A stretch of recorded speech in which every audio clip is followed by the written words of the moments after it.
How are all of you. आप सभी लोग कैसे हैं? I hope all of you right. मुझे आशा है कि आप सभी लोग ठीक होंगे। और मैं सुरेश कुमार आर्ट्स एकेडमी के अंतर्गत पुनः एक नई श्रृंखला के साथ बिहार बोर्ड परीक्षा 2026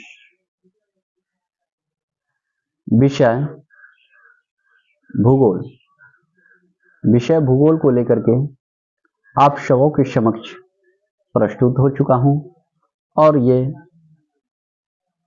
आपको इस वीडियो के अंतर्गत चैप्टर 1 मानव भूगोल और विषय क्षेत्र के अंतर्गत आपको जितने भी ऑब्जेक्टिव टाइप क्वेश्चन बनेंगे उन सबको कवर कराया जाएगा। आप मेरे साथ निश्चित सफलता के लिए जुड़ सकते हैं। आपको इस वीडियो का पीडीएफ मिल जाएगा। डेली लाइव क्लास मेरे यहाँ चलती है। तो मैं एसपी राय पुनः आप सभी का इस वीडियो में स्वागत करता हूं। और ये ऑब्जेक्टिव टाइप क्वेश्चन होगा, ऑब्जेक्टिव टाइप क्वेश्चन। इससे पिछले वीडियो में चैप्टर 1 का ही सब्जेक्टिव क्लास करवा दिया गया है और इसमें आप लोग ऑब्जेक्टिव वीडियो को कवर कर लीजिएगा। पहले जाके सब्जेक्टिव कीजिएगा चैप्टर 1 का, उसके बाद इसका ऑब्जेक्टिव कर लीजिएगा। आपको जो ये चैप्टर याद ही हो जाएंगे। अच्छी तरह से समझ लीजिएगा, फिर बाद में इसको देख लीजिएगा तो एक तरह से ये याद ही हो जाएगा। तो आइए सबसे पहले हम लोग इस क्वेश्चन की बात करते हैं। और ये जो पहला क्वेश्चन है, किस भूगोलवेत्ता ने राज का वर्णन जीवित जीव के रूप में किया है? राज का वर्णन जीवित जीव के रूप में किया है। तो ये किस देश के थे, इसके बारे में जो है ये पूछ रहा है।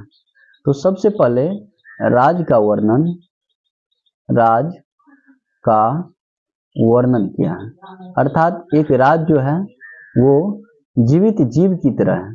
जैसे भारत अगर हम ले पूरा संघ की बात करें तो ये पूरा जो है रेटजल के अनुसार एक राज कहलाएगा। अब बोलोगे ये तो देश है। एक्चुअली कोई भी, जैसे हम लोगों के संविधान में देखा जाए तो ये पूरा का पूरा राज्य के अंतर्गत आते हैं और इसकी एक संप्रभुता रहती है। तो रेटजल महोदय ने राज का वर्णन जीवित जीव के रूप में किसने किया? अगर इस तरह की क्वेश्चन देगी तो रेटजल जो थे ये अमेरिका के निवासी थे। रेटजल अमेरिका के निवासी थे और रेटजल को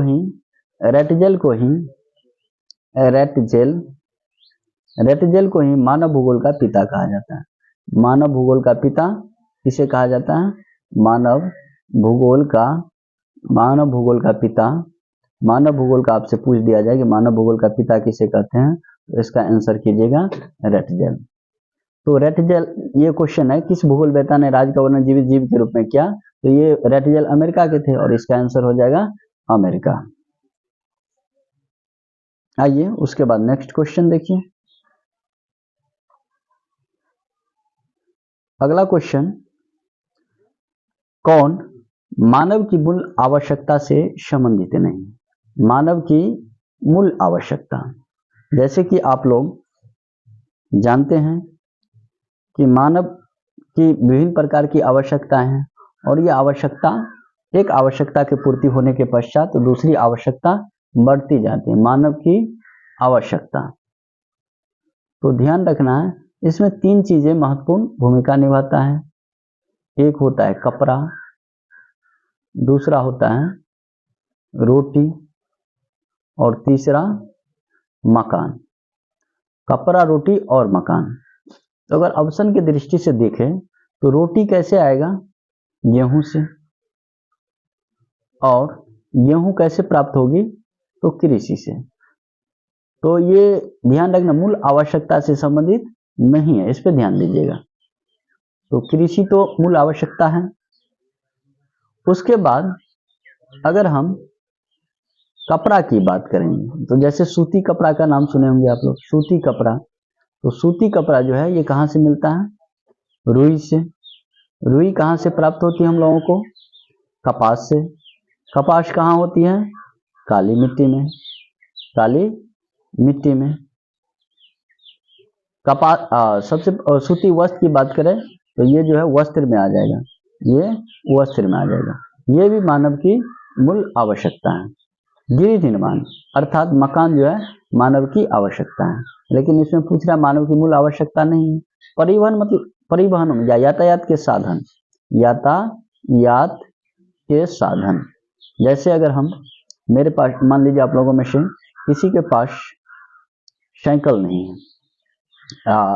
ये जान लीजिए कि मोटरसाइकिल नहीं है, मोटरसाइकिल नहीं है, तो आप लोग इसके जगह साइकिल का प्रयोग कर सकते हैं।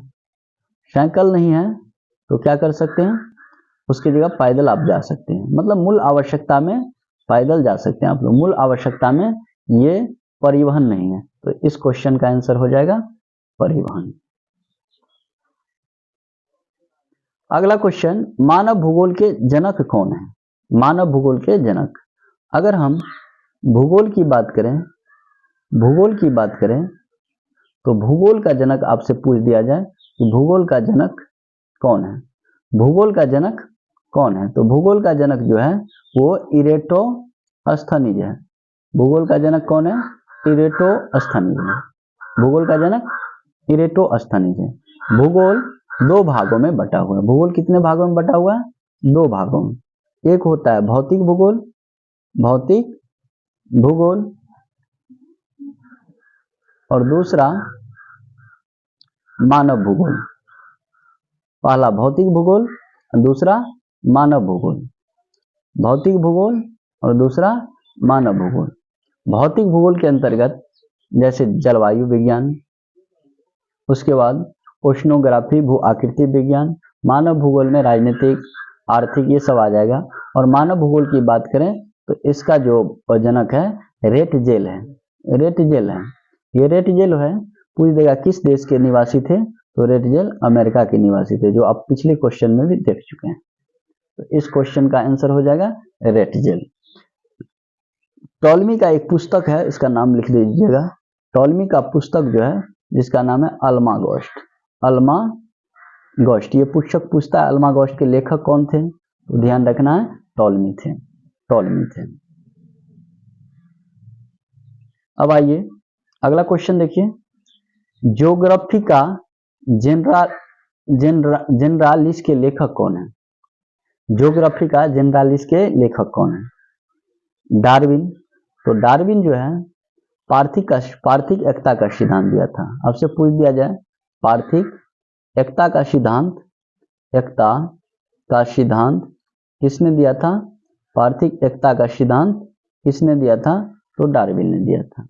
रेटजेल, जैसे अभी आप लोग देखे, रेटजेल जो है मानव भूगोल का पिता कहा जाता है, मानव भूगोल का पिता कहा जाता है।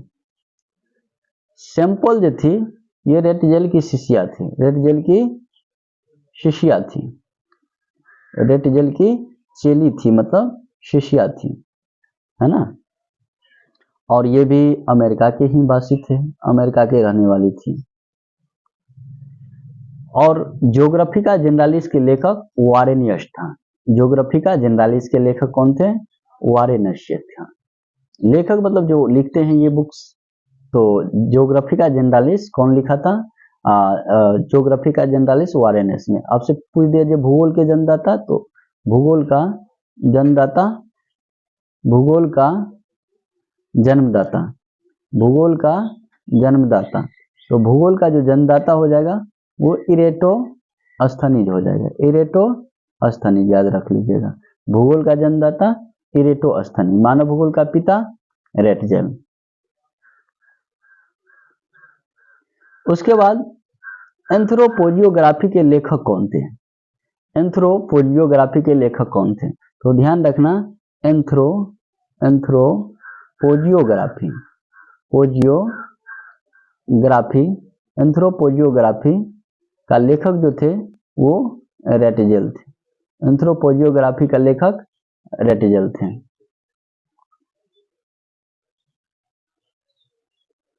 अगर हम नेक्स्ट क्वेश्चन की बात करें, भूगोल के जनक, तो जैसे भूगोल के बारे में आप लोग जानते हैं कि भूगोल में जो है अगर अंधकार युग पूछ दिया जाए कि अंधकार युग, तो ध्यान रखना 300 से लेके 1100 ईस्वी तक इसे अंधकार युग माना जाता है।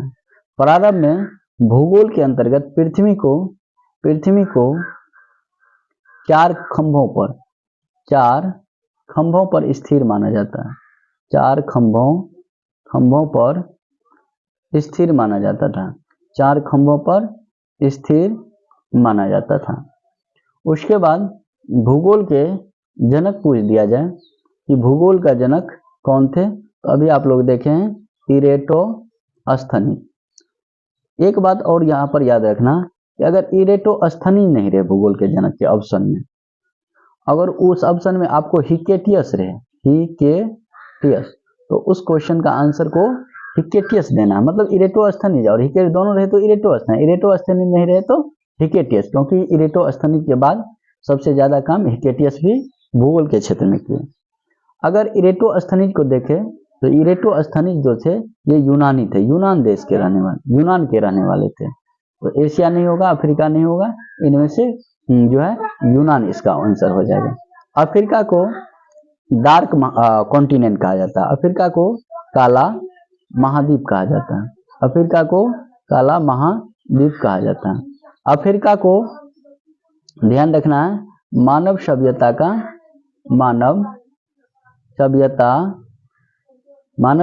का पालना भी कहते हैं, अर्थात सबसे पहले मानव की उत्पत्ति अफ्रीका महादेश में हुई थी। नेक्स्ट, रुको और जाओ निश्चयवाद की संकल्पना किसने दी थी? क्या वो रेटजेल थे, हमबोल्ट थे, ब्लास थे या फिर टेलर थे? तो ध्यान रखना सबसे पहले भूगोल में संकल्पना की बात करें, तो शुरुआत में भूगोल में 2 संकल्पना थी। एक था निश्चयवाद और दूसरी अनिश्चयवाद।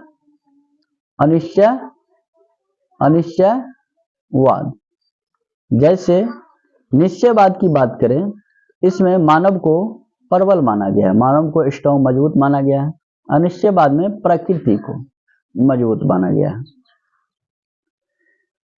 अगर हम अनिश्चयवाद के अंतर्गत देखें तो जैसे प्रकृति ने नदी बनाया, मानव ने उस पर पुल बनाया, प्रकृति ने अंधकार पृथ्वी पर किया, मानव ने लाइट का आविष्कार कर क्या क्या प्रकाश लाया।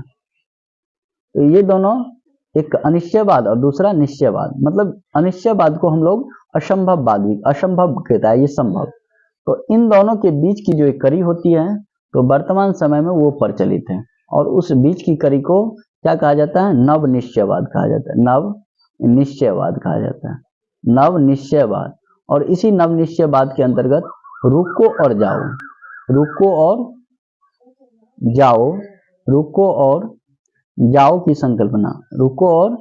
जाओ की संकल्पना जो है ये टेलर महोदय ने दिया था।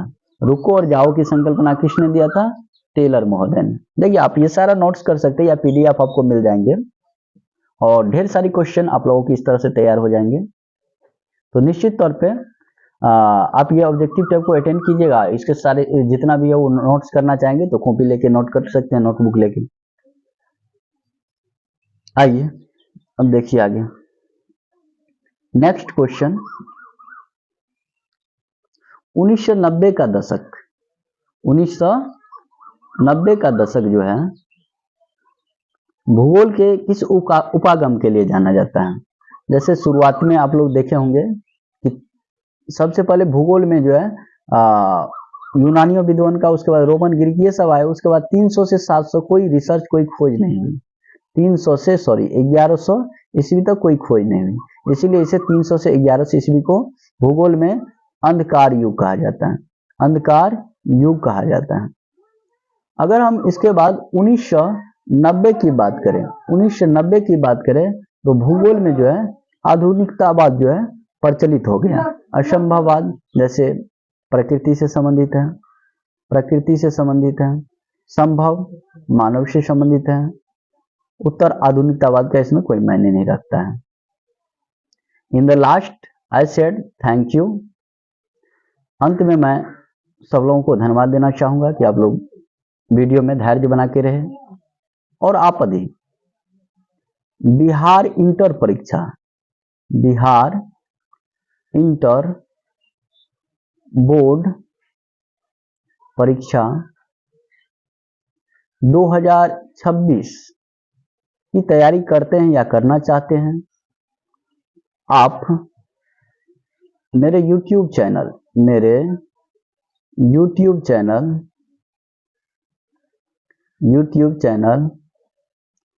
आर्ट्स एकेडमी बाय सुरेश को सब्सक्राइब कर लीजिएगा और निश्चित तौर पे आपको काफ़ी हेल्पफुल वीडियो यहाँ से प्राप्त हो जाएंगी और आप डेली लाइव क्लास, PDF, उसके बाद एनी डिस्कस, इन सारी चीज़ को टेकअप करना चाहते हैं तो मेरे साथ जुड़ जाइएगा। इस वीडियो में इतना ही। मैं मिलता हूँ नेक्स्ट वीडियो में आप लोगों के साथ, नेक्स्ट श्रृंखला, नई श्रृंखला के साथ। Thank you.